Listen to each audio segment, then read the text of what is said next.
Good Erev Shabbos, Bait family. Let it be a peaceful Shabbat, a Shabbat of connection, a Shabbat of goodness.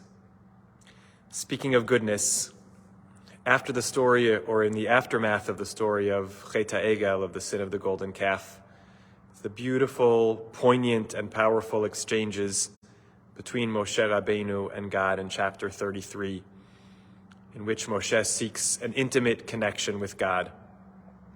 And there Moshe asks God, Hareini nat kevodecha, show me your glory. And God, a little bit later, says, V'haya ba'avor kevodi, when my glory will pass over you, because you can't behold it face to face, but it will pass over you, then you will come to know my ways in some small way and see my back. And so the exchange between Moshe and God ostensibly is about God's presence as described by Kavod Hashem, the glory of God, the majesty, the grandeur, the heaviness, the gravity of God. But in between Moshe's request, show me your glory, and God's answer, when my glory passes over you, God uses a different description of God's self. And God says to Moshe, Ani a'avir kol tuvi lefanecha, v'karati b'shem Hashem lefanecha. What am I going to pass over you? Not my glory, but tuvi, my goodness, my plain and simple goodness.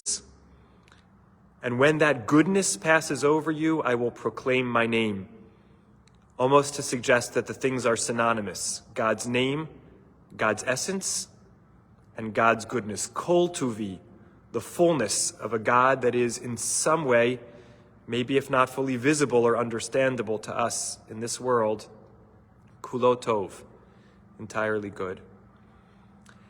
What's the connection between glory and goodness? One seems so majestic, powerful, weighty, and one seems so profound, simple, relational. One seems so otherworldly, and one seems so interconnected about the ways in which we interact.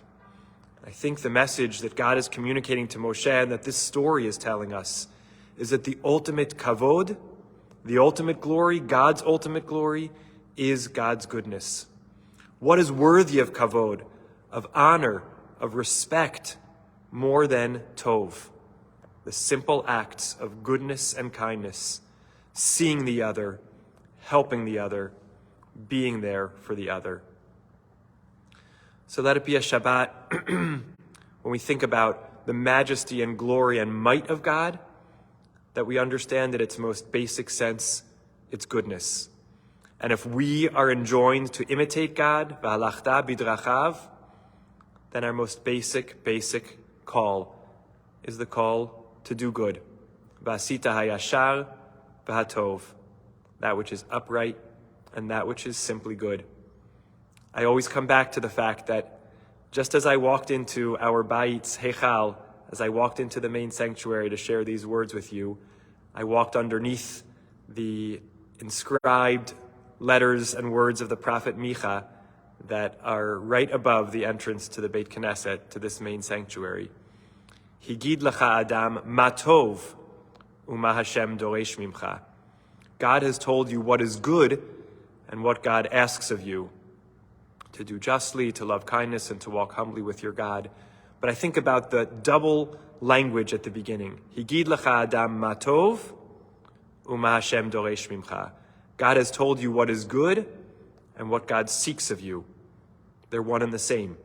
What God seeks of us, ma Hashem doresh mimcha, matov, is simply what is good.